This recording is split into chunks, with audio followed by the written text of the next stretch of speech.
இப்படி இந்த சொந்த பந்தம் இவ்வளவு ஸ்ட்ராங்கா இருக்கிறதுனாலதான் நான் முன்னாடியே சொன்ன 234 தொகுதியிலும் இந்த விஜய் தான் வேட்பாளர் அப்படின்னு தான் அதை நான் செஞ்சிருக்கிறேன். ஏன்னா நம்மளுடைய வேட்பாளர்கள் யாரும் டாட்டாவோ பிர்லாவோ அம்பானியோ அதானியோ கிடையாது. நம்ம வீட்டுல இருக்கிறவர், நம்ம குடும்பத்துல இருக்கிற ஒருத்தரை தான் நான் வேட்பாளரா செலக்ட் பண்ணிருக்கிறேன். அப்படி செலக்ட் பண்ணி தான் உங்ககிட்ட நான் ஒப்படைச்சிருக்கிறேன். அதனால அந்த வேட்பாளர் வேற, இந்த விஜய் வேற அப்படின்னு நினைச்சிடாதீங்க. இந்த விஜய் தான் வேட்பாளர், அந்த வேட்பாளர் தான் விஜய். இத்தனை வருஷம் யார் யாருக்கோ ஓட்டு போட்டீங்க. ஆனா இந்த வருஷம் உங்க வீட்டுல இருக்கிற ஒருத்தருக்கு, நம்ம குடும்பத்துல இருக்கிற ஒருத்தருக்கு நம்ம ஓட்டு போட போறோம்.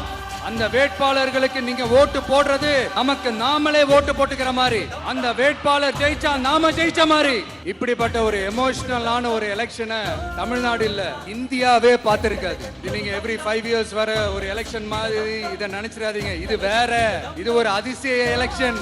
50 வருஷத்துக்கு ஒரு வாட்டி நடக்கிற ஒரு எலெக்ஷன் மாதிரி. அதனால அந்த சான்ஸை மிஸ் பண்ணிடாதீங்க.